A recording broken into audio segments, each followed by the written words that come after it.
Ayant scruté la technologie, le domaine scientifique viral et bien d'autres, je me suis aperçu que certains essors révolutionnaires créaient dans l'ombre de graves problèmes à travers le monde. Fait à constater que les temps que nous vivons paraissent s'embrumer d'un voile épais qui obscurcit notre vision, j'ai décidé d'apporter des clarifications sur des faits passés sous silence, mais qui pourtant nous entourent bel et bien et sont loin d'être anodins comme vous pourrez le constater.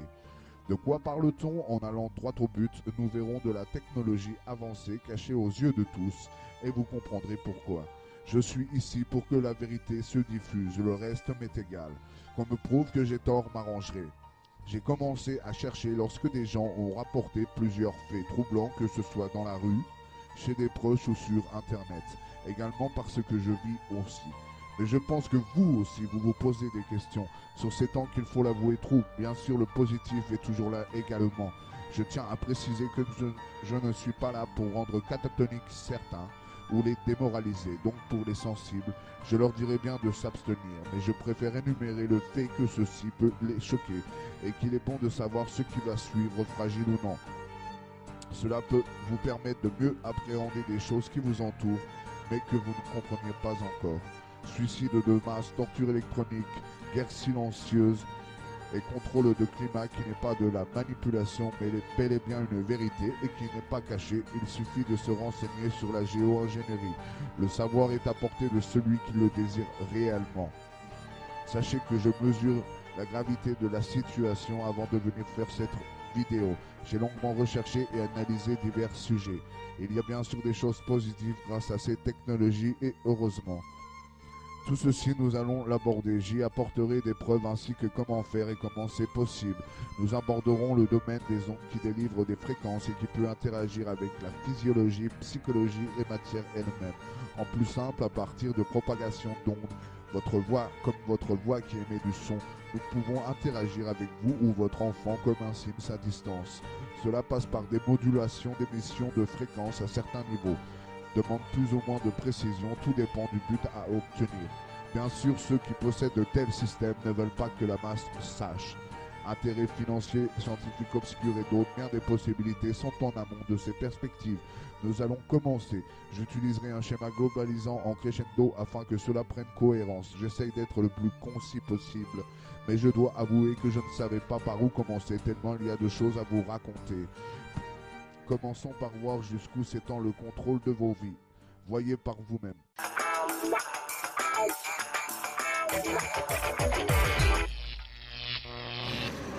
Est-ce qu'aujourd'hui, dans notre pays, vous, François Hollande, vous trouvez que les choses sur les libertés sont en danger? Je crois qu'au nom d'une cause qui est juste, nécessaire, lutter contre le terrorisme, on est en train de faire des amalgames et des confusions. C'est-à-dire que celui qui n'est plus dans la norme, qui peut avoir un comportement déviant, qui peut parfois même être au-delà de la loi, peut être assimilé à un terroriste. Ce qui, là, est une atteinte grave aux libertés. Pourquoi on fait ça? Pourquoi le pouvoir politique fait ça selon vous? Je crois qu'il y a d'abord une espèce de mouvement politique, c'est-à-dire de donner le sentiment qu'il y a une menace et que le pouvoir y répond. Donc il y a une intention politique qui est... Ils inventeraient la menace alors? Non, je crois qu'ils ne l'inventent pas. Il y a quand même des actes qui se sont produits, caténaires, mais on lui donne un sens qui n'est pas le bon et on lui donne une portée, on en fait un acte terroriste comme pour justifier l'intervention sécuritaire du pouvoir et son efficacité. Et puis deuxièmement, il y a une forme de dérive sécuritaire qui justifie des lois sans cesse plus répressives au nom d'une menace qui parfois est réelle et parfois, on le voit bien, est virtuelle, voire même inexistante. Vous avez quand même dit que, d'une certaine manière, le pouvoir politique pourrait favoriser la qualification d'actes répréhensibles mais, en actes terroristes pourquoi? Pour que la population se sente en sécurité avec ce gouvernement? Je crois qu'on a suffisamment à faire avec le terrorisme réel Oui. pour Oui, qu'on mais- n'aille pas en inventer un qui n'existe pas, qui relève peut-être d'autres procédures. Donc, Mais pourquoi il invente le pouvoir alors? peut-être pour montrer une efficacité qui, sur d'autres terrains, notamment économiques et sociaux, n'est pas forcément au rendez-vous. Donc C'est là, grave vos accusations, M. Hollande, là. je pense que c'est grave. Enfin, mettre en cause des hommes et des femmes, les priver de liberté, les accuser de terrorisme, c'est grave.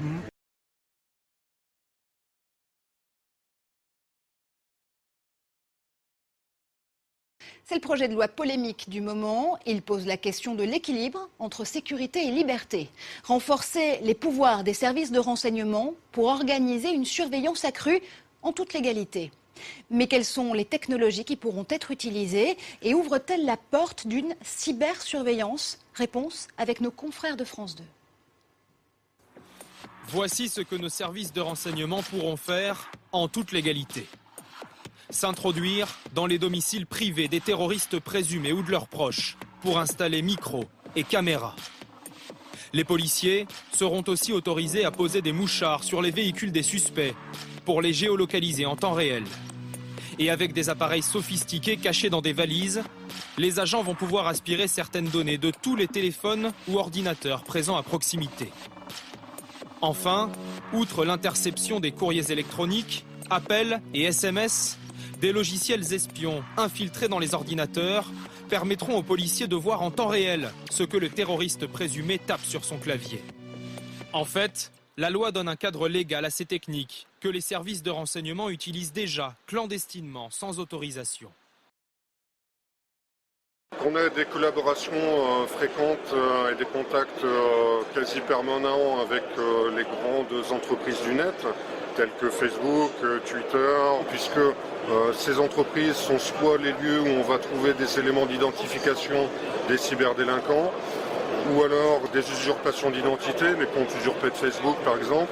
Recueillir l'information n'est pas le problème en soi, c'est, je pense, l'analyse et le traitement de cette donnée et l'orientation, l'usage qui va en être fait derrière. On a par contre des outils un petit peu plus spécifiques qui permettent de faire de l'analyse de téléphonie.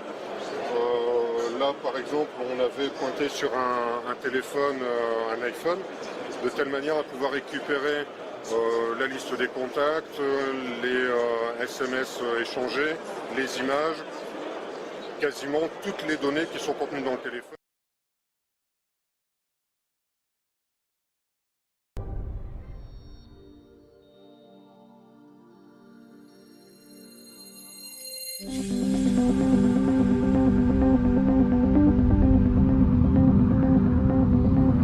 Ce réseau entièrement pilotable, c'est le réseau intelligent, aussi appelé Smart Grid, la combinaison d'équipements informatiques et électroniques pour piloter le réseau électrique.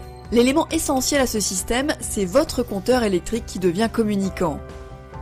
Grâce au Smart Grid, on pourra détecter une surtension liée à une trop forte production et y apporter immédiatement la meilleure solution. Soit en activant le fonctionnement d'appareils électriques, votre chauffe-eau par exemple, soit en passant un ordre de stockage à la batterie de votre véhicule électrique. En cas de sous-tension, ce même compteur donnera un signal de réduction temporaire des consommations du client. Parallèlement, lors d'un pic de consommation, votre fournisseur pourra vous alerter et vous inviter à éteindre certains équipements.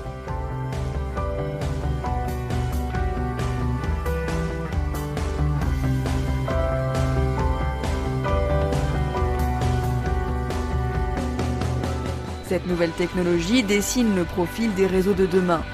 En France, ce sont 35 millions de compteurs communicants qui permettront de gérer cet équilibre entre les productions et les consommations. Un réseau piloté au service de tous, capable d'intégrer et d'accompagner nos usages actuels et futurs de l'électricité.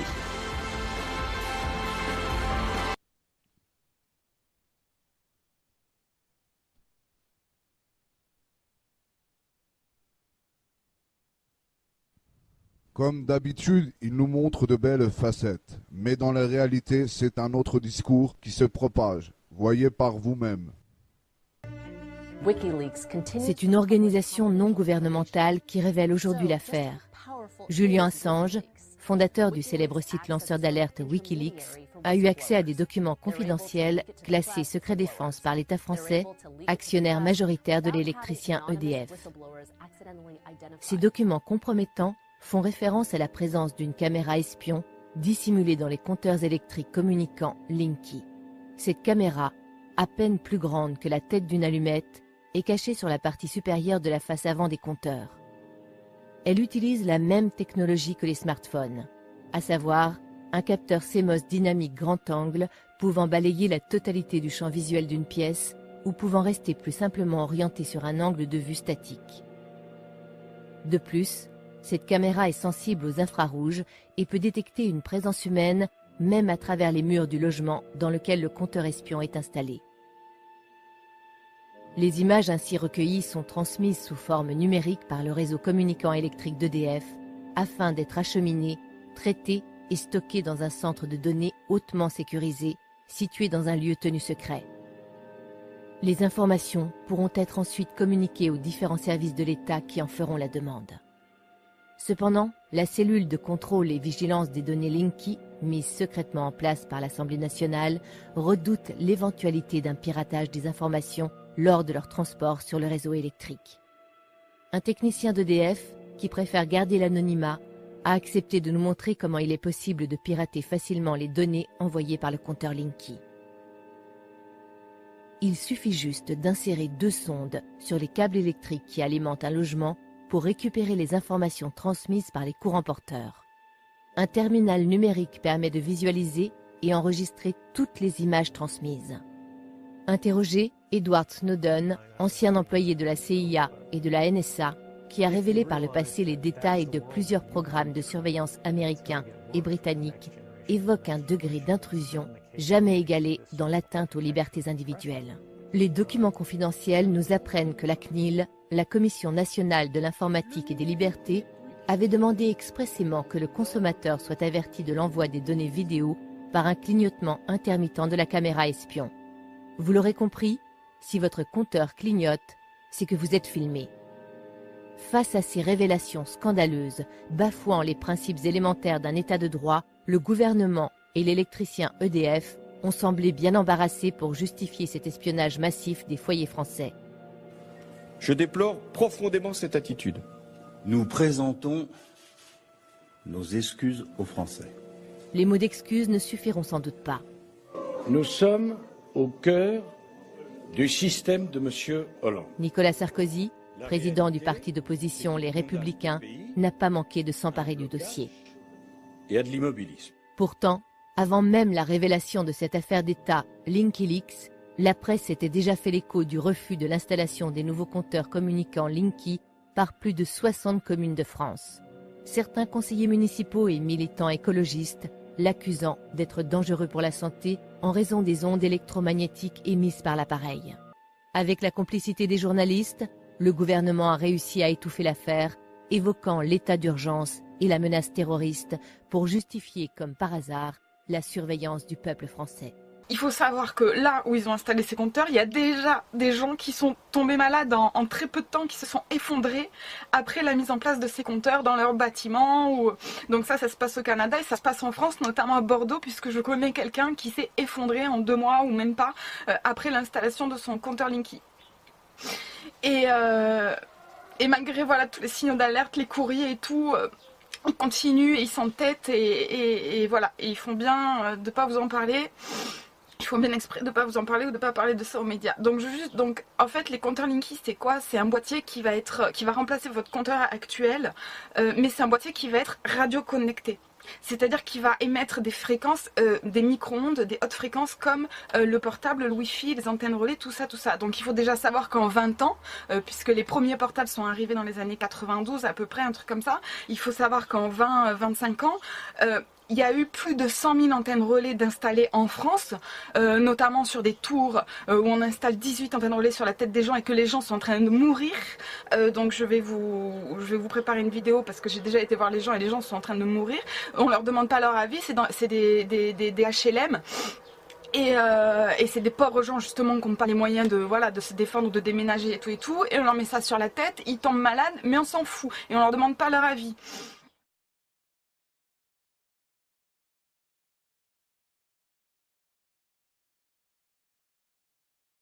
le 25 avril 2009, j'ai perdu mon mari d'un cancer bronchopulmonaire par inhalation ionisante.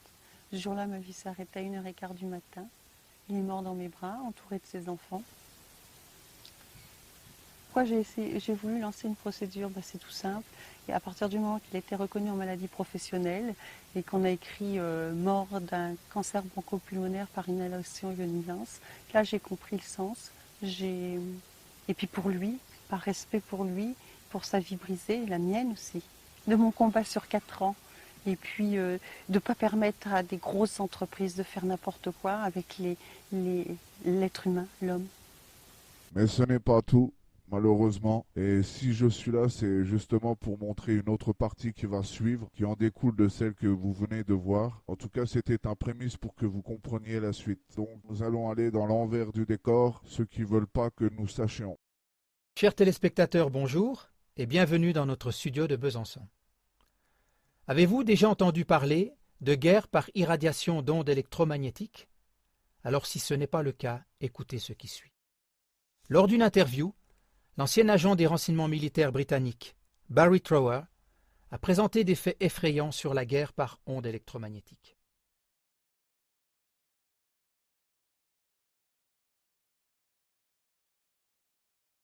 Joined the Royal Navy in 1960.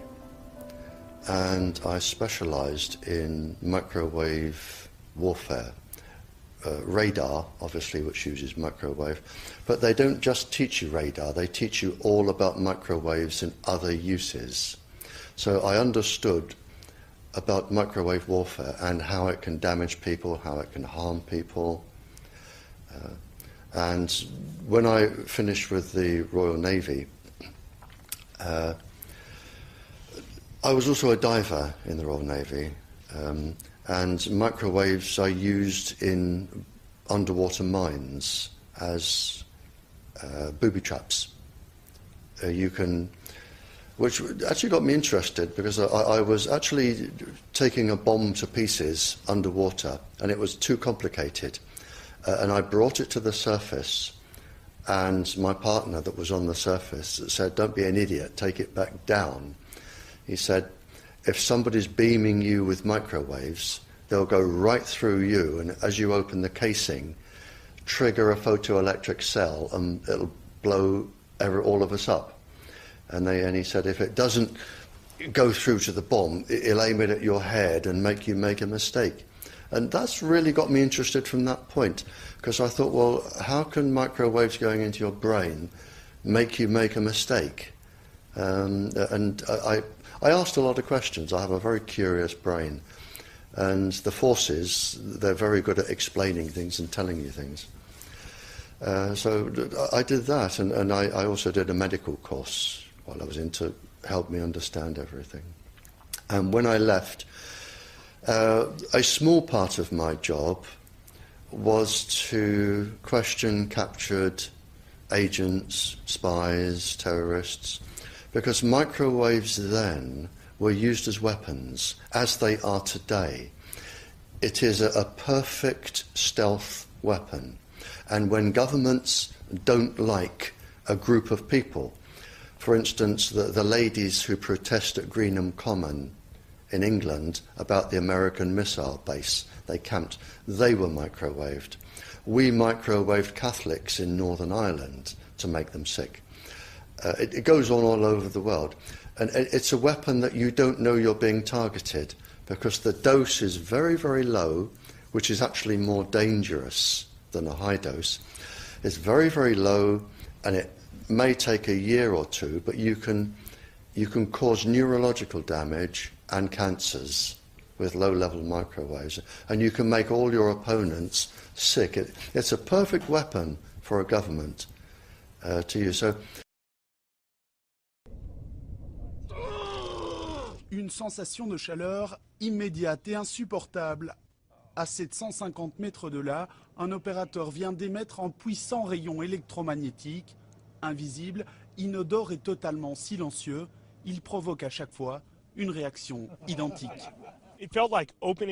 C'est comme ouvrir la porte d'un four et ressentir en même temps une sensation de piqûre du sternum jusqu'au cou. Et quand c'est arrivé au cou, instinctivement, je me suis écarté.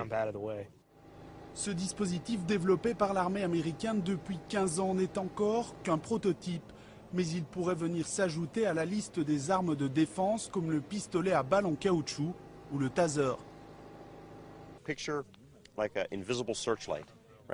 Imaginez un projecteur de lumière invisible qui émettrait des ondes radio. C'est grand comme ça au départ, et à l'arrivée c'est de la même taille. Repousser une foule hostile ou encore protéger l'entrée d'une base, les possibilités d'usage sont multiples. Côté santé, l'armée assure que les ondes ne pénètrent pas la peau au-delà d'un demi-millimètre et que tout risque de surexposition est impossible.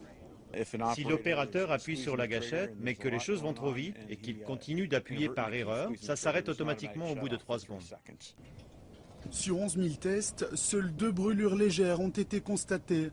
Selon le colonel Tafola, le dispositif constitue désormais l'arme de défense la plus sûre jamais mise au point. Ces armes parfaites permettent d'éliminer des contemporains désagréables et ou de procéder à des génocides entiers de manière invisible, silencieuse, inodore et ciblée.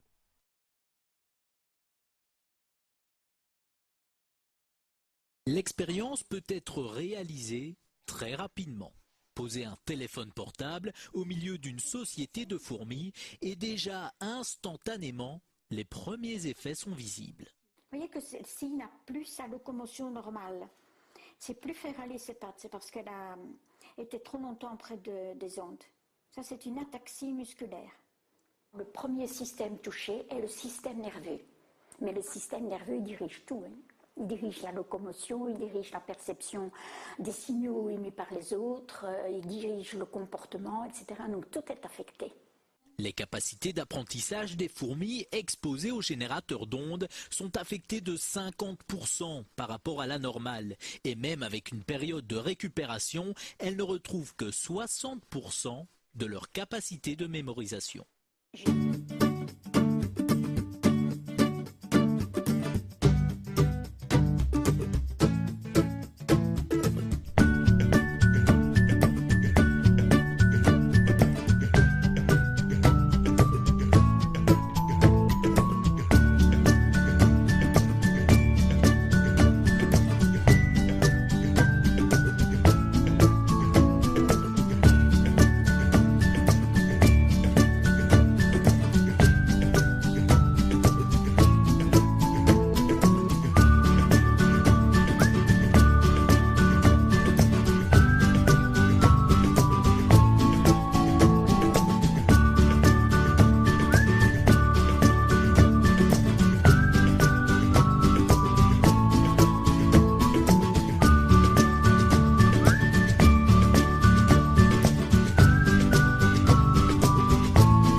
Manifestants pacifiques et critiques vis-à-vis des USA qui ont été irradiés par ondes électromagnétiques depuis une base américaine ont présenté un taux accru de dépression, des changements de personnalité et des tumeurs cancéreuses. Selon la fréquence d'impulsion du rayonnement, ils tendaient même au suicide. Les officiers de police parlent de leur changement de personnalité et chez certains policiers d'une forte augmentation d'agressivité vis-à-vis de la population. Allez, voyons voir ce que le docteur Begich sait. Le docteur Nick Begich est un citoyen célèbre de l'Alaska, un auteur respecté et un activiste reconnu. Son père siégeait au Congrès américain et son frère, Mark Begich, est sénateur. Le docteur Begich enquête sur HAARP depuis 15 ans. Pour être tout à fait franc, jusqu'à il y a 2 semaines, je n'avais jamais entendu parler de HAARP. Et maintenant, ça m'intrigue. Alors, entrons dans le vif du sujet. Si HAARP est une arme offensive, est-ce une arme puissante? Déjà passons en revue ses capacités, car il y en a pléthore. Cet outil peut influencer le climat, Pour forcer la nature, il s'agit d'introduire des agents glaçogènes dans les nuages, soit à partir du sol grâce à des générateurs, soit par avion. Une technique qui garantirait plus de précision dans l'introduction des produits. Les techniques sont connues et pratiquées de par le monde pour provoquer la pluie, empêcher la grêle, dissiper certains brouillards ou la pollution. Mais aussi faire tomber les avions du ciel comme des mouches. Pour en tester l'utilisation. L'usage des drones se répand de plus en plus dans le monde et les futurs conflits armés pourraient voir apparaître davantage de ces engins sans pilote. En plus d'être capable de détruire des drones, ce système au laser est en mesure en quelque sorte d'aveugler ces appareils en détraquant les senseurs chargés de les orienter. Ce dernier résultat peut être obtenu en faisant baisser la force du laser. Les tirs ne détruisent généralement pas les cibles de façon instantanée. Le laser doit rester braqué sur la cible pendant que l'énergie du tir agit sur les matériaux.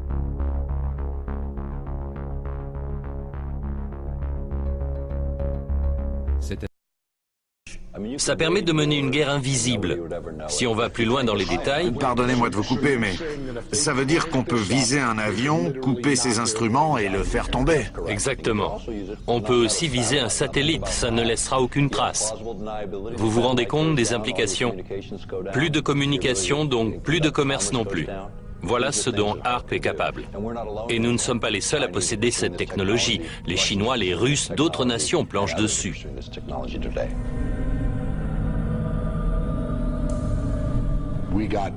Théoriquement, on peut manipuler la météo dans le monde entier. Oui. Est-ce que ça pourrait provoquer des ouragans ou des séismes? C'est tout à fait envisageable d'après certains scientifiques. Vous me dites que si les États-Unis voulaient attaquer un pays, ils pourraient se servir de HAARP pour modifier son climat. Oui. Mais en 1977, les États-Unis, les Soviétiques et 60 autres nations ont signé un traité contre l'usage d'armes environnementales, c'est-à-dire capables de provoquer raz-de-marée, séismes ou autres. Donc si j'ai bien suivi, on est peut-être en train de violer ce traité en utilisant HAARP. Une clause garantissait à chaque signataire la liberté d'action sur son propre territoire. Si tout ça ne suffisait pas à faire froid dans le dos, ce qui inquiète encore plus le Dr Begich, c'est la capacité de HAARP à manipuler l'esprit humain. Il nie en bloc, mais nous avons émis un rapport indépendant contenant des documents authentiques de l'armée de l'air et de la marine. Ce sont des listes précises des applications potentielles de HAARP. Attendez, docteur. Ce que vous dites est effrayant, là. Ça file les jetons. Je sais, ça fait peur. Là, on parle d'un système capable de contrôler le cerveau humain et d'influer sur la volonté d'un individu à son insu, non? C'est exact. Même sur des populations entières. Oui. Ça veut dire que je pourrais me promener dans la rue sans me douter qu'un type est en train de me bombarder d'ondes qui ont des effets sur moi. C'est ça. Alors il y a deux cas de figure. Soit on transmet des informations vocales, soit on affecte l'individu sur le plan émotionnel. C'est très simple à faire avec la technologie HAARP. Le cerveau humain trie les signaux qu'il perçoit à la manière d'une radio qui cherche une station sur les ondes. Je vois. Vous savez, ça grésille jusqu'à ce qu'il y ait une harmonie entre émetteur et récepteur. C'est la même chose au niveau de notre chimie interne, de notre structure cellulaire, de nos organes et donc de notre cerveau. Jesse Ventura n'est pas entièrement convaincu que les antennes du système HAARP puissent émettre des ondes radio capables d'influencer la volonté humaine. Mais le Dr Begich a l'habitude des sceptiques. Voici un appareil que des amis allemands ont mis au point. Nous en avons fait une démonstration lors d'une séance publique devant le Parlement européen. C'était un prototype, mais ça a marqué les esprits. Ça, c'est un lecteur de CD classique. Et ça, ce sont des transducteurs piézoélectriques. Pour faire simple, ces petits objets peuvent convertir un signal acoustique en signal électrique, qui va pénétrer le système nerveux et vous faire entendre des voix. Si j'allume l'appareil, que je place les transducteurs ici et que je me bouche bien les oreilles, je vais entendre la musique du CD alors que je ne porte pas d'écouteurs sur les oreilles. Ce n'est pas le nerf auditif. Le son emprunte un autre chemin. Il fonctionne? Il suffit de l'allumer. Allez-y, je veux essayer. Si je me colle ces trucs sur le cou, je vais être le seul à entendre de la musique alors que je ne porte pas d'écouteurs. Tout à fait. Bouchez-vous bien les oreilles, s'il vous plaît.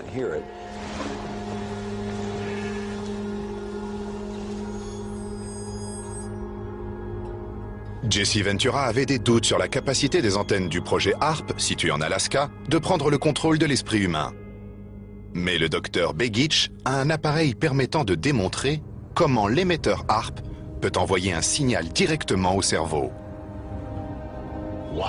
Qu'avez-vous entendu? De la musique. Mais c'était étrange. J'essayais de comprendre d'où elle venait et ça semblait venir de là. Exactement. J'avais la sensation d'entendre le son venir du sommet de mon crâne et de mon front. Les ondes sonores sont captées par le pavillon de l'oreille externe. Elles sont ensuite amplifiées et transmises à l'oreille moyenne par le conduit auditif externe. Ce mouvement du son fait vibrer cette petite membrane appelée le tympan. Ces vibrations sont transmises aux osselets situés dans l'oreille moyenne. Les osselets sont les plus petits os du corps humain. Ils sont composés du marteau qui transmet ces vibrations à l'enclume, puis à l'étrier qui joue le rôle d'un piston qui vient comprimer le liquide de l'oreille interne. La cochlée est l'organe principal de la perception auditive. Elle renferme entre 15 et 20 000 cellules ciliées qui détectent les vibrations du liquide et génèrent l'influx nerveux qui est acheminé vers le cerveau par le nerf auditif. Mais ce système est fragile et peut subir des défaillances. On parle de la perte d'audition dont les deux plus usuelles sont la perte de conduction et la perte neurosensorielle. Si on étudie le signal HARP, on constate qu'il transmet des informations acoustiques et que dès qu'il affecte notre cerveau, notre état émotionnel change. C'est facile à faire. Donc ça manipule le cerveau. Tout à fait. Souvenez-vous que c'est dans les années 60 que toutes ces études sur le contrôle de l'esprit sont apparues. Et le New York Times a découvert qu'un des cobayes de ces recherches n'était autre que le terroriste nommé Unabomber. Alors a-t-il pris pour cible des gens travaillant dans le domaine technologique à cause des expériences qu'il avait subies? Le gouvernement américain a reconnu avoir utilisé 8000 soldats comme cobayes. La technologie est simple et les composants faciles à trouver. Il suffit d'avoir les connaissances nécessaires pour moduler le signal comme quand on cherche sa station de radio. Il suffit d'harmoniser l'émetteur et le récepteur pour qu'il se passe des choses. Et ça fonctionne de la même manière au niveau géophysique. Ciblez un élément instable et vous aurez votre séisme. C'est un jeu d'enfant. Ensuite, vous allez mettre ça comme ça à l'intérieur. Et maintenant, vous soufflez. Je sais pas si vous entendez, mais il y a un petit son.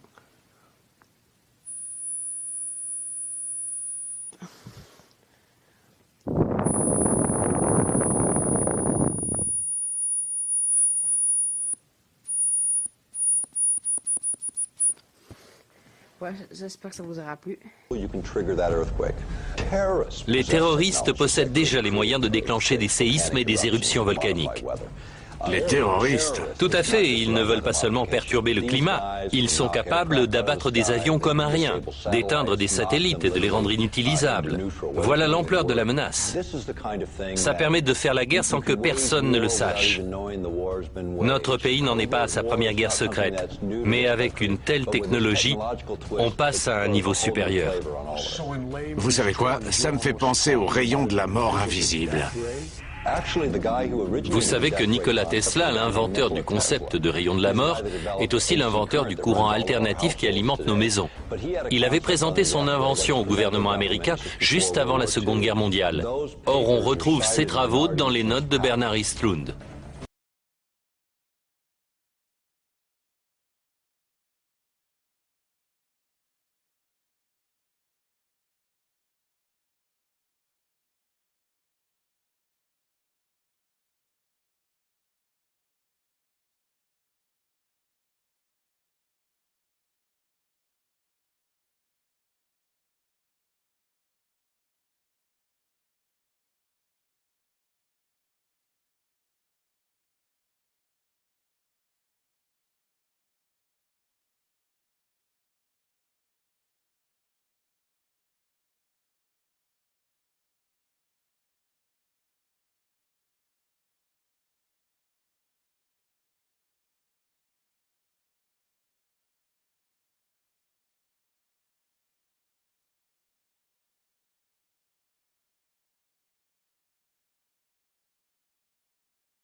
en rapport avec le nouveau système de communication radio, TETRA. Les membres des forces spéciales britanniques, portant un système de communication similaire actif, sont connus pour frapper leurs propres femmes et leurs enfants, certaines fois avec des conséquences mortelles. Différents types de puces RFID implantées sont utilisées soit pour localiser des personnes, soit pour les contrôler au travers d'une préparation chimique qui est libérée par l'irradiation sélective et qui stimule des glandes dans le cerveau. Même la création de véritables voix perceptibles est ainsi possible. Des virus inactifs et des combinaisons de bactéries peuvent être importés en secret sur le sol d'une région et réactivés par la technologie HAARP, qui est un programme de recherche américain sur les ondes à haute fréquence. Ainsi, des épidémies peuvent être déclenchées pratiquement du jour au lendemain, et on peut ainsi supprimer des nations entières. En outre, la communication généralisée via les téléphones portables provient de la recherche de l'armée et a été la cause d'une augmentation épidémique de tumeurs cancéreuses, de cas de leucémie, etc. À elle seule, la Chine connaît une augmentation de cancers glandulaires de 3000%. Le nombre de tumeurs des yeux et du cerveau est aussi en augmentation. Trower est convaincu que la stratégie de guerre avec les ondes électromagnétiques est un génocide mondial, qui cause plus de morts que l'ensemble du terrorisme mondial de tous les temps additionnés. Merci de continuer à faire connaître nos informations autour de vous. Nous vous disons à bientôt.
To be or not to be? That is the question.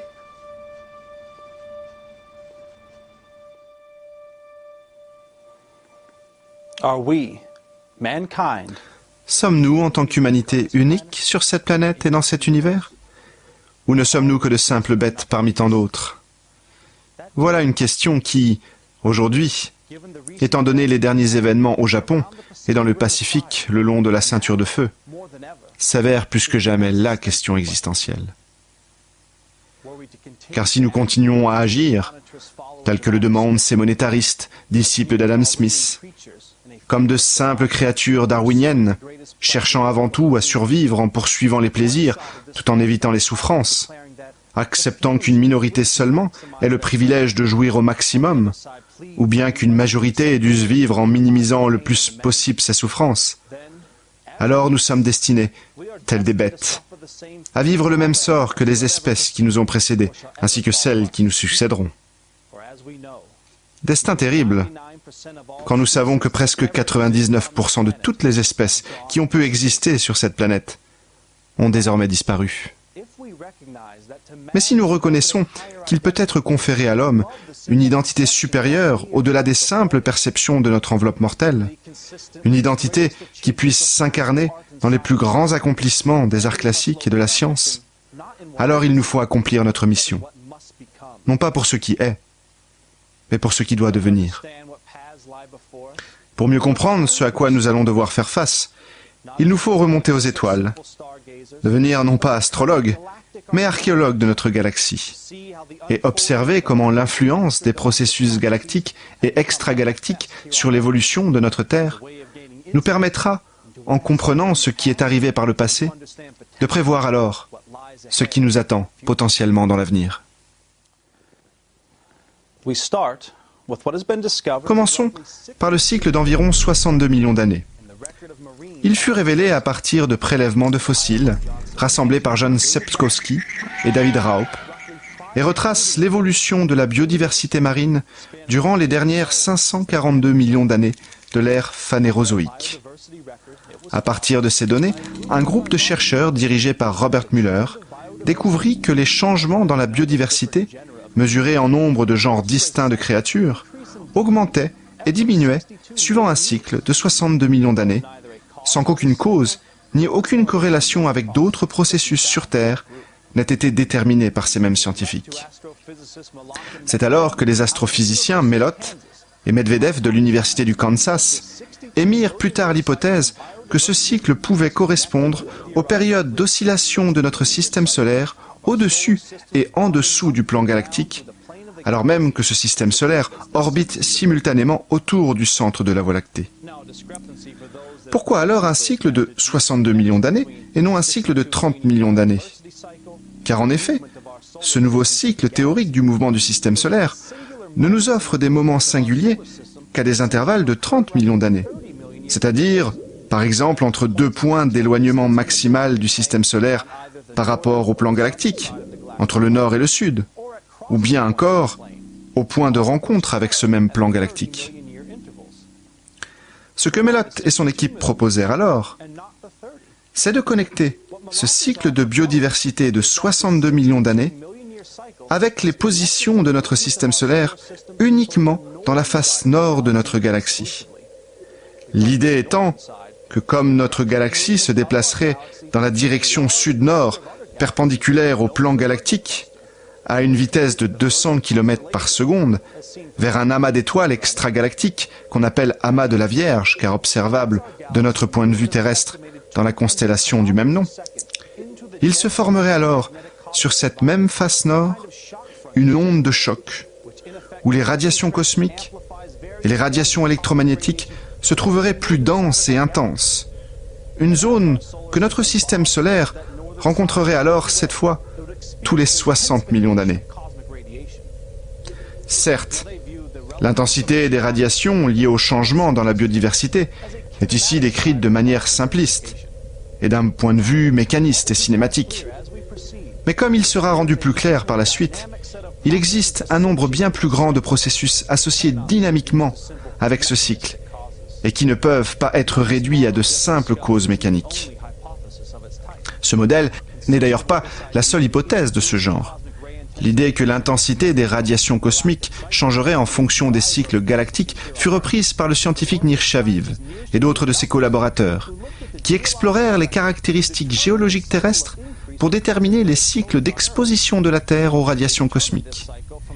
Ils corrélèrent l'accroissement du taux d'isotopes de potassium 40 et 41, mesurés dans les météorites composés d'alliages de fer et de nickel échoués sur Terre, avec l'accroissement de radiations cosmiques suspectées d'apparaître chaque fois que le système solaire traverse un des bras spiraux de la Voie lactée, c'est-à-dire, d'après leurs calculs, tous les 143 millions d'années environ.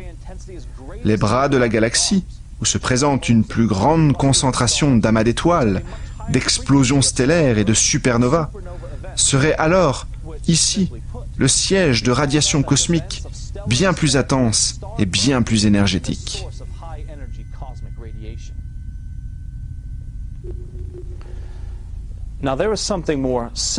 Maintenant, il y a quelque chose de bien plus sinistre qui se cache derrière ces cycles de 62 millions d'années, de changements dans la biodiversité corrélés avec les mouvements du système solaire dans la galaxie.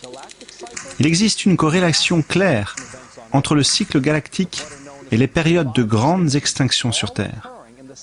Les 5 grandes extinctions connues dans le passé ont toutes eu lieu à des périodes d'augmentation d'intensité en radiation cosmique et semblent, pour 4 d'entre elles, correspondre aussi avec le cycle de 143 millions d'années, décrivant le passage du système solaire à l'intérieur des bras spiro-galactiques.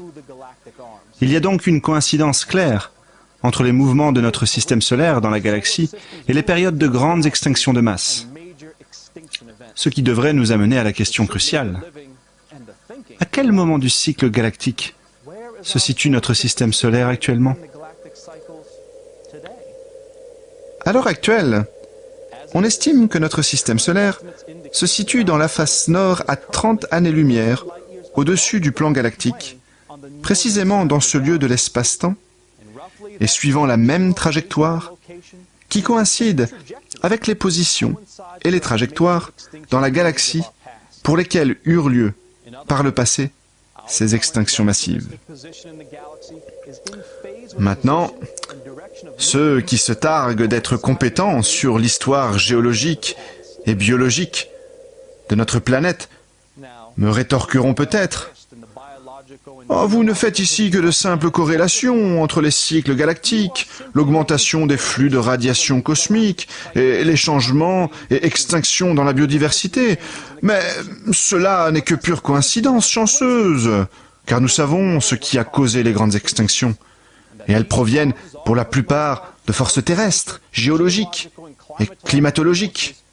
Elles ne sont en aucun cas dépendantes les unes des autres, et encore moins de nature galactique. Eh bien, examinons cela. Premièrement, afin de nous rafraîchir la mémoire et pour poser les bases de notre étude sur les radiations cosmiques, regardons de plus près ces périodes les plus dramatiques de l'histoire du vivant, que sont ces 5 grandes extinctions de masse. Commençons par la plus récente, qui eut lieu il y a de cela 65 millions d'années, et fit disparaître près de 50% des genres distincts de créatures sur la planète. On la connaît sous le nom de l'extinction KT, car elle se situe dans la période de transition du Crétacé et du Tertiaire, et demeure célèbre pour avoir été celle qui vit la disparition des dinosaures. La meilleure analyse sur les causes de cette extinction suggère la combinaison de 2 facteurs. Le premier serait l'impact d'une astéroïde massive dont le cratère formerait actuellement la partie supérieure de la péninsule du Yucatan, au Mexique.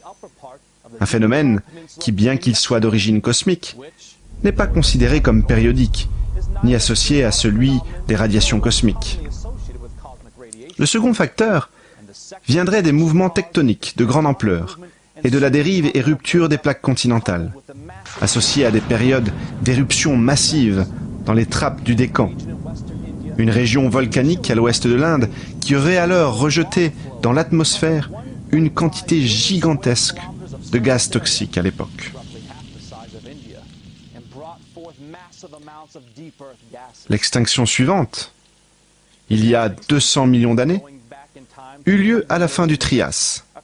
Elle élimina 48% de la biodiversité et aurait été provoquée par l'éruption magmatique de la région atlantique centrale, une éruption superficielle due à la rupture du continent Pangée, couvrant de lave près de 11 millions de kilomètres carrés de territoire et dispersant dans l'atmosphère divers gaz qui modifièrent le climat. Il y a 250 millions d'années, à la fin du Permien, la plus anormale de toutes les extinctions élimina près de 83% des genres distincts de créatures, 96% dans les mers et 70% des vertébrés sur Terre. Cette annihilation massive de la vie fut associée aux éruptions volcaniques massives dans les trappes de Sibérie, ainsi qu'aux fortes perturbations géologiques dues à la formation du supercontinent Pangée. Ensuite, ayant eu lieu il y a de cela 370 millions d'années, l'extinction durant la fin de l'ère dévonienne vit la disparition de 50% des genres ainsi que 70% des espèces, causée par un brutal refroidissement sur tout l'ensemble du globe. Et finalement, durant la plus ancienne des 5 grandes extinctions, à la fin de l'ère ordovicienne, il y a de cela 445 millions d'années, 57% de tous les genres disparurent suite à une intense activité de la tectonique des plaques continentales et océaniques, accompagnée de variations très importantes du niveau des océans. Ainsi, l'activité volcanique, le mouvement des plaques tectoniques, la dérive des continents, les refroidissements climatiques, les ères glaciaires ou encore les impacts d'astéroïdes sont souvent considérés comme des facteurs directement responsables des grandes extinctions, mais sans qu'aucune relation causale commune ou encore moins un rapport avec les radiations cosmiques ou les processus galactiques soit pris en compte pour en expliquer les origines. Cependant, en s'extirpant du temple obscur de la science moderne populaire, que les grands prêtres académiciens gardent jalousement avec zèle, on découvre qu'un grand nombre de recherches fondamentales ont déjà vu le jour, faisant le lien entre ces divers facteurs géologiques et les cycles galactiques et les diverses forces et les formes de radiation cosmique. Je vais ici vous en citer quelques-unes. Le docteur Soumitra Mukherjee, directeur du département d'application d'instruments de mesure géologique de l'école des sciences environnementales à l'université Nehru de New Delhi, en Inde, put rendre compte, en tentant de développer des systèmes de détection et de prévention des tremblements de terre, qu'il existait justement une corrélation entre les séismes, les changements dans le flux de radiation cosmique, ainsi que les variations dans le champ magnétique terrestre. Il observa, premièrement, que les variations de l'activité solaire, qui s'observent par des éjections coronaires massives de plasma, peuvent déclencher des changements dans l'environnement électromagnétique terrestre, provoquant à la fois des phénomènes sismiques, des variations brutales de température et des chutes de neige. Et que, deuxièmement, ces changements dans l'environnement électromagnétique terrestre semblent correspondre avec les explosions stellaires intergalactiques et galactiques. Ces explosions provoqueraient en effet des changements dans l'activité du champ magnétique solaire et augmenteraient par là le flux de radiation cosmique sur Terre, responsable de l'activité sismique plus intense et des changements climatiques plus importants. Ces travaux regroupent ceux du fameux astrophysicien danois Henri Svensmark, qui sur la base de ses propres recherches ainsi que celles d'autres scientifiques, tels l'astronome Nir Shaviv, put développer une théorie reliant l'augmentation de flux de radiation cosmique avec des périodes de refroidissement terrestre global, ceci en corrélant l'augmentation du flux de radiation cosmique avec le mouvement de notre système solaire à travers les bras spiraux de la galaxie. Dans ces bras spiraux, les radiations cosmiques deviendraient en effet plus intenses par les explosions d'étoiles et de supernovas, dont l'origine proviendrait de l'interaction de notre galaxie avec d'autres structures extragalactiques avoisinantes, telles l'immense nuage de Magellan, ou encore la ceinture de Gould, une région particulièrement dense en formation d'étoiles, dans notre galaxie, où notre système solaire ferait actuellement une excursion. De même, Yu Zhendong, de l'Institut de recherche sur la protection environnementale de Wuhan, en Chine, dans son article intitulé « Fort tremblement de terre, nova et environnement de radiation cosmique », montra, sur la base de données collectées depuis les années 30, que des périodes d'accroissement de l'activité sismique, identifiées lorsqu'on enregistre plus de 10 séismes de magnitude 7 au moins sur une période de 2 mois, seraient en corrélation avec certaines observations de rayonnement provenant d'explosions stellaires ou nova. Dans un récent article, il montra la correspondance entre le séisme de magnitude 8 enregistré en 2005 dans la ville chinoise de Weishuan et une brutale hausse au niveau du sol de l'intensité de radiation cosmique juste avant le séisme. Il révéla enfin le même genre de correspondance pour 8 autres grands séismes en Chine sur les 100 dernières années. Dans le même registre, un groupe de scientifiques japonais publièrent un article intitulé « Des éruptions volcaniques violentes déclenchées par les radiations cosmiques », dans lequel ils mirent en corrélation les violentes éruptions volcaniques au Japon ces 300 dernières années avec des périodes d'intense exposition aux radiations cosmiques liées elles-mêmes aux changements dans l'activité solaire. Ils expliquèrent que les pics de radiation cosmique sur Terre correspondraient avec des périodes d'activité minimale du Soleil, dues au fait que lorsqu'il demeure plus calme, le Soleil ne fait plus office de bouclier pour la Terre et laisse ainsi passer les radiations cosmiques dans l'environnement terrestre. Cela expliquerait alors l'activité volcanique plus intense, du fait que ces radiations cosmiques, selon les mêmes chercheurs, induiraient une forme de nucléation dans le magma riche en silicium, déclenchant alors des éruptions. Une hypothèse qui concorde avec les travaux mentionnés juste avant du scientifique Svensmark, établissant les relations entre les radiations cosmiques, l'environnement électromagnétique Terre-Soleil et les changements climatiques globaux. Mais il y a bien plus sur cette relation entre les radiations cosmiques, l'activité volcanique et les montées massives de plasma dans les océans et sur les continents. Un groupe de chercheurs au Canada réalisa de nombreuses analyses sur les grandes roches volcaniques de la région Providence, où l'on trouve de vastes étendues similaires aux trappes du Décan et de Sibérie, mentionnées plus haut, et provenant du refroidissement d'une grande quantité de magma, il y a de cela 3,5 milliards d'années. Ils mirent en évidence différents cycles de plusieurs millions d'années, particulièrement un d'environ 170 millions d'années, s'étalant sur les dernières 1,6 milliard d'années, ainsi qu'une constellation d'autres cycles distincts d'environ 60 millions d'années, éparpillés sur une période de 3,5 milliards d'années.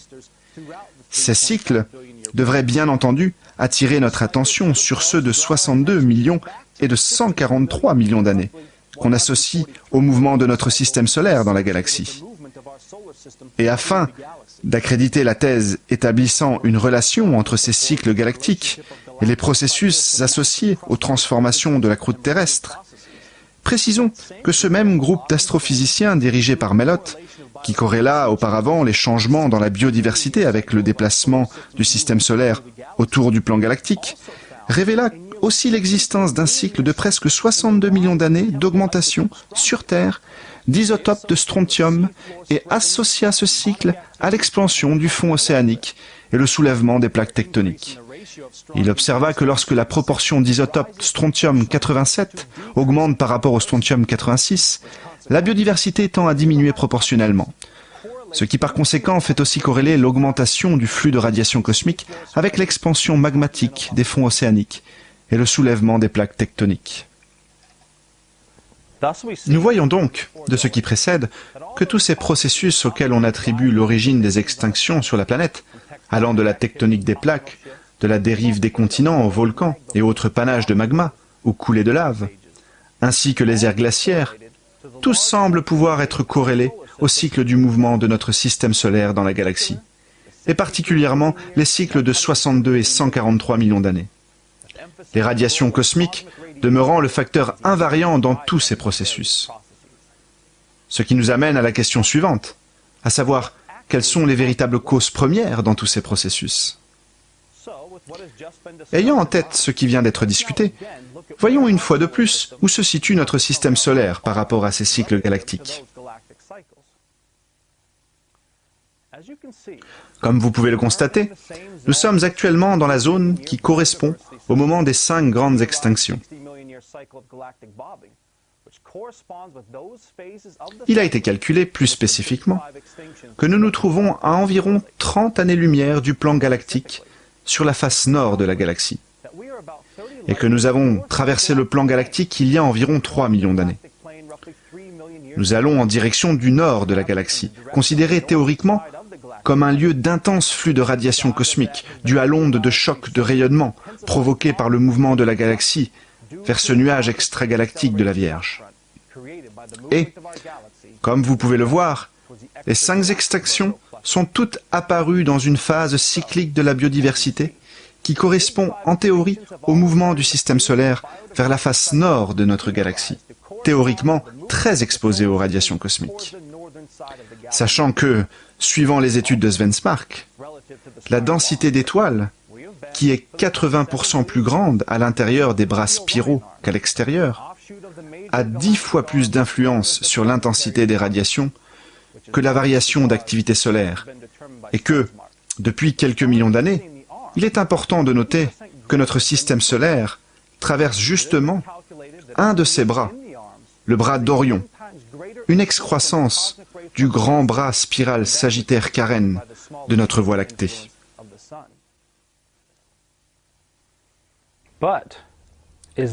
Mais avons-nous là le fin mot de l'histoire? Y a-t-il une raison derrière ce processus, une intention que nous puissions mettre en évidence? Ou bien faut-il accepter que la vie soit condamnée à subir passivement ces forces galactiques jusqu'à ce que notre Soleil explose, ou bien que la Voie lactée rencontre une autre galaxie?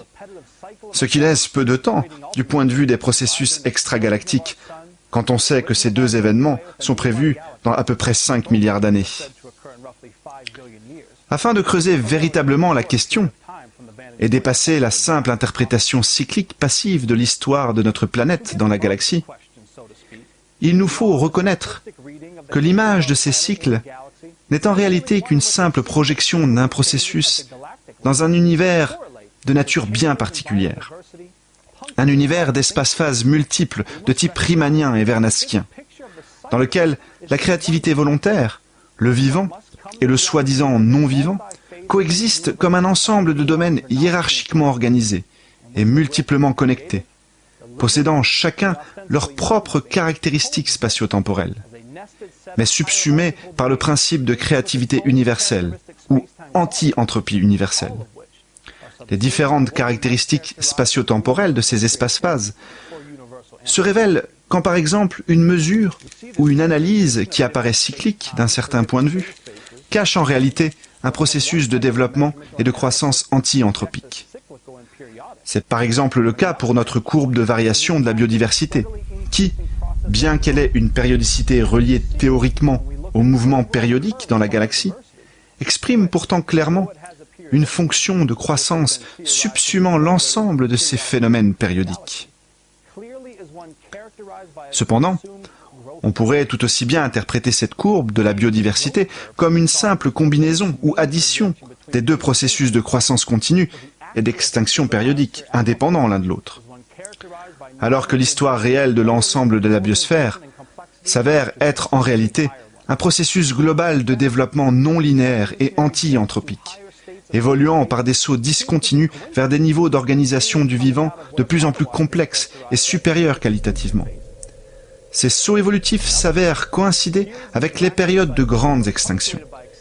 En d'autres termes, les périodes d'extinction de masse dans le cycle galactique se retrouvent en même temps être des périodes d'explosion soudaine dans l'accroissement des capacités de développement et d'action de la vie sur la planète. Chaque phase de développement bâtissant alors les bases et la plateforme pour la phase ultérieure de la biosphère.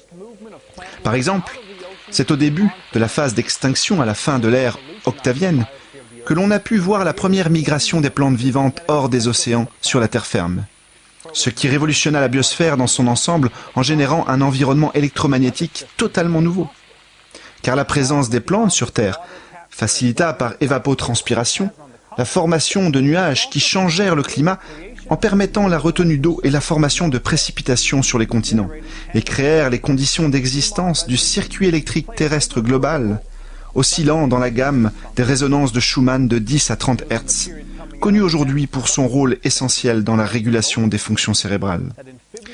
Et ce fut durant la période suivante, l'extinction, à la fin du Dévonien, que les amphibiens et ensuite les reptiles ont alors évolué sur le sol terrestre, représentant la première colonisation du continent terrestre par des créatures vertébrées.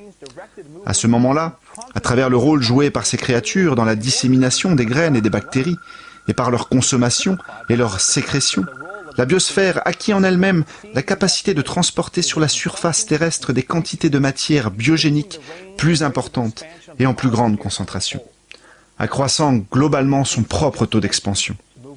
Étant donné l'environnement plus exigeant sur les continents, comparé à celui plus stable des mers et des océans, il fut nécessaire à la vie, afin de permettre la migration des plantes et celle des animaux sur le sol terrestre, de développer des structures plus complexes, telles que les poumons, les peaux, des systèmes vasculaires bien plus évolués, capables de maintenir l'hydratation interne, de même que de meilleures capacités de nutrition, de captation et stockage d'énergie. Une grande partie de ces nouvelles capacités furent possibles par une sorte de relation symbiotique, une forme de coopération entre différentes espèces et même entre règnes animal et végétal entiers, transportant la vie vers de niveaux de complexité et de spécialisation de plus en plus grands. La relation entre le règne fongique et le végétal, dont la survie dépend de leurs échanges réciproques de nutriments, en est un exemple.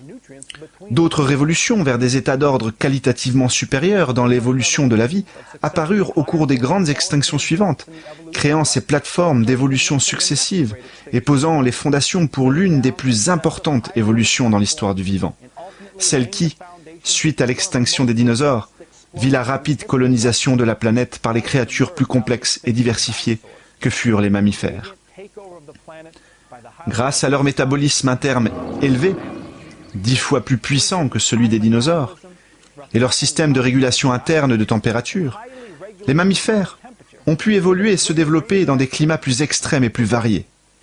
En témoigne le fait que l'on en retrouve aujourd'hui une grande variété du pôle Nord jusqu'à l'équateur. Mais pour accomplir cela, les mammifères avaient besoin d'une source de nourriture plus dense en énergie, que l'on trouve dans l'évolution de nouvelles herbes et les plantes portant des fruits énergétiquement plus riches, les angiospermes, qui ont fini par s'étendre sur toute la planète et prendre la place des plantes moins développées et plus primitives qu'étaient les gymnospermes. Par cette symbiose, la biosphère généra elle-même les moyens de son expansion sur une plus grande partie de la planète et y augmenta de manière significative l'intensité du flux de matière biogénique.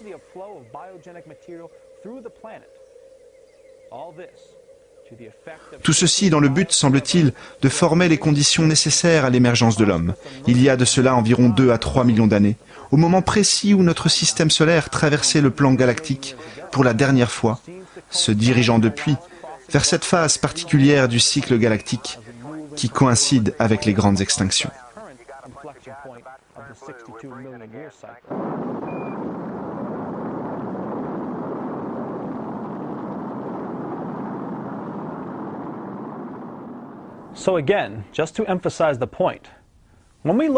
J'insiste une fois de plus sur le fait que, quand nous mesurons comment le vivant se manifeste à l'échelle de notre galaxie, l'image qui nous est donnée est au final celle d'un processus de croissance ontologiquement non linéaire et anti-anthropique, et que ce que l'on comprend au premier abord comme de simples phénomènes périodiques sont en réalité portés par de longues vagues successives croissantes d'évolution. Pourquoi en effet supposer que le processus périodique serait premier et que le développement anti-anthropique ne serait qu'un épiphénomène? Ceci soulève une autre question sur la nature des radiations cosmiques liées à ces longs cycles galactiques et extragalactiques. Considérant ce qui a été dit au sujet du développement anti-anthropique de la vie sur Terre, la question est de savoir si l'on doit l'origine de ces phénomènes à de simples effets cinématiques et mécaniques de bombardement de rayons, comme beaucoup de chercheurs sur ce sujet tendent à l'interpréter, ou bien s'il y a quelque chose de plus fondamental dans la nature de ces radiations cosmiques qui n'ait été encore déterminée. Heureusement, moi-même et mes collaborateurs du groupe de recherche mené par Lyndon LaRouche avons décidé d'aborder ce sujet de manière unique et par une approche épistémologique bien particulière, ce qui nous a mené à combiner les recherches sur ces processus galactiques avec les travaux du biogéochimiste Vladimir Vernadsky, du biologiste Alexander Gurevich et de ceux qui ont par la suite suivi leurs pensées. Pour le décrire brièvement, Gurevich découvrit que les processus généraux au sein des organismes vivants, tels que la croissance, la différenciation des cellules et la régulation interne, sont tous contrôlés et menés par ce qu'il appela le rayonnement mitogénétique, un rayonnement biologique mesuré dans le spectre ultraviolet et émis d'après lui par l'ADN au sein des cellules. Gurevich considéra ce rayonnement comme un champ de radiation biologique propre aux vivants, analogue selon lui au champ gravitationnel relativiste d'Einstein. Les travaux ultérieurs de Fritz Popp et d'autres chercheurs montrèrent que les effets de ces bioradiations pouvaient en fait couvrir une large partie du spectre électromagnétique et que leurs effets régulateurs n'agissaient pas uniquement sur l'activité interne d'un organisme, mais étendaient aussi leur action à l'extérieur sur d'autres organismes.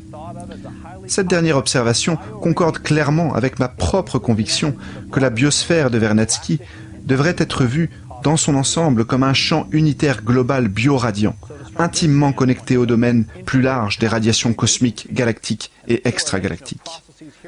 C'est donc du point de vue d'un champ intégré de radiations cosmiques et de la corrélation entre les processus ici sur Terre avec des cycles galactiques et extragalactiques que l'on doit investiguer l'histoire de l'évolution de notre planète. Nous devons alors nous demander la chose suivante. Le fait qu'il y ait des périodes dans l'histoire de nos galaxies où l'on voit une plus grande formation d'étoiles, est-il dû au hasard? Troublante question quand on sait qu'une forte activité de formation stellaire eut un impact clairement mesurable sur Terre il y a de cela 2 à 2,5 milliards d'années, et qu'à ce même moment, la quantité d'oxygène produite par la vie sur cette même Terre fut si grande qu'elle eut des conséquences révolutionnaires au niveau atmosphérique et biologique, et sur le développement de la biosphère. Que dire encore de cette période où l'homme apparut il y a 2 ou 3 millions d'années, pendant laquelle une supernova explosa dans le voisinage de notre système solaire, et que, très certainement, comme en attestent certaines mesures, une autre supernova rayonnait déjà à proximité.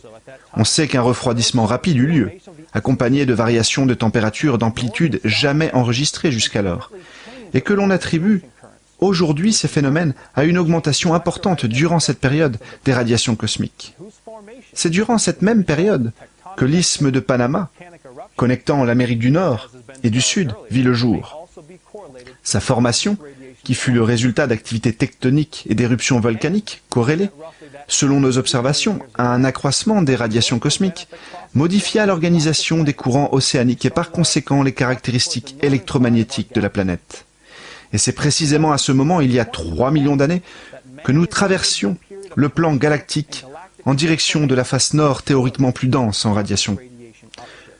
Considérant tout cela, il est évident alors que l'apparition même de l'homme eut lieu durant une période de transformation terrestre et galactique corrélée à de très fortes intensités de radiation cosmique.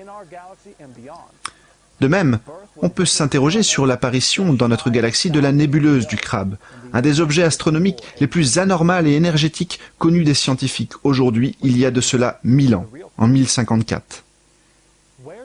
Et ce qui nous ramène à la question réelle. Où allons-nous désormais? Arrêtez-vous une seconde et réfléchissez au fait que nous ne sommes plus désormais situés sur la Terre ou dans notre galaxie, mais que nous avons, dans les limites de notre compréhension actuelle, englobé le processus entier d'évolution de la galaxie dans notre esprit, une chose qu'aucun animal ne peut faire.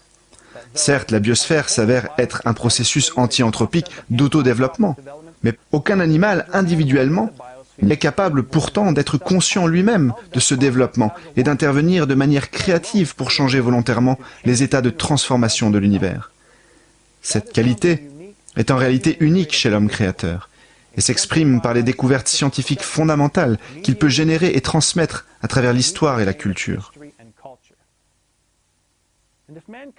Et si l'homme continue à soulever les bonnes questions et à mettre en évidence les bons paradoxes, alors nous nous rendrons compte qu'en tant qu'humanité, nous ne parviendrons pas seulement à une meilleure compréhension des processus de notre galaxie et au-delà, mais parviendrons un jour à les maîtriser et les exploiter pour notre propre bien, consolidant encore plus cette relation particulière entre l'homme et l'univers. En ayant cette idée à l'esprit, on voit que l'homme n'est pas une créature dans l'univers subissant passivement les phénomènes, mais qu'il incarne ce principe actif de créativité englobant la galaxie et l'univers tout entier. Ainsi, ce n'est pas notre avenir qui est inscrit dans les étoiles, mais bien plutôt l'avenir des étoiles qui est inscrit en nous-mêmes. lies in us.